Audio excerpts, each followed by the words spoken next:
was very excited to be a part of it. I mean, I was a fan of Jordan's before Get Out, just in terms of comedy and what he was able to do with Key and Peele. But then after I saw Get Out, I knew immediately, like, oh my gosh, he's on another level for real. And so when I got the opportunity to do this, and then I knew I was going to be working beside Daniel as well, I just thought, man, this is a great opportunity, you know.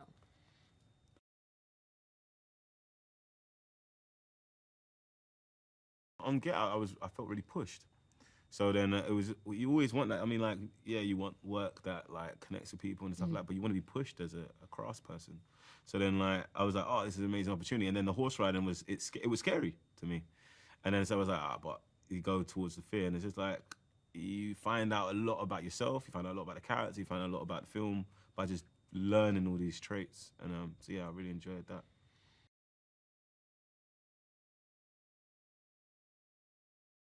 I play Emerald Haywood, who is a rambunctious, a little bit attention-driven, performative personality who's looking for her big moment. You know, she's kind of, experienced being in the shadows of her family. You know, growing up mainly with her dad and her brother, and so she's always kind of waiting on being able to have her opportunity to shine, and that's where a lot of her drive comes from.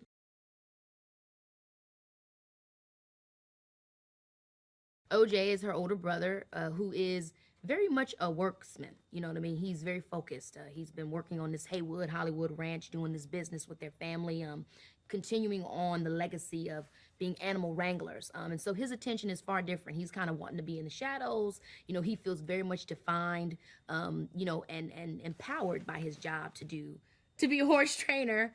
And we meet them at the point where they are reconnecting again, at the loss of their father. And so those two personalities, as they approach whatever this big spectacle is that they meet in our movie, you get to just see how it transforms them both and also brings them back together.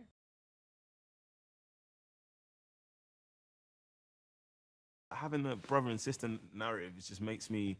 I love sibling hood. I like that's like Hello High Water. You know, like it's about like I love films that explore siblings, and so to do like a different sex, different gender siblings is so much. It's like you see a platonic love and that they fit with each other. It's like what Keke was saying, they're like a yin and a yang.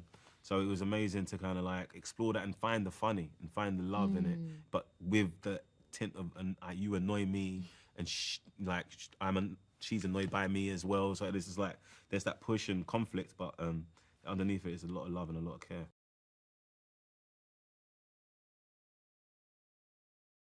I mean, it's a completely different world that we're in. It's like in both ways. It's like Get Out we did it in 23 days, and then this is the longest shoot I've ever done in my life. Do you know what I mean? So it's like just seeing him grow as a filmmaker, be more assured. You having IMAX cameras and getting everything together, and just the vision is.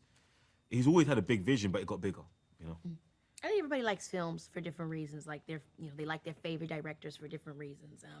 And no one is greater or better. But I think personally for me, I love the way that Jordan approaches filmmaking because it's very much so, like a painter kind of artist. You know, there's always different layers and things that you can pull from it. It has a clear direction of what he's trying to say, what he put into it.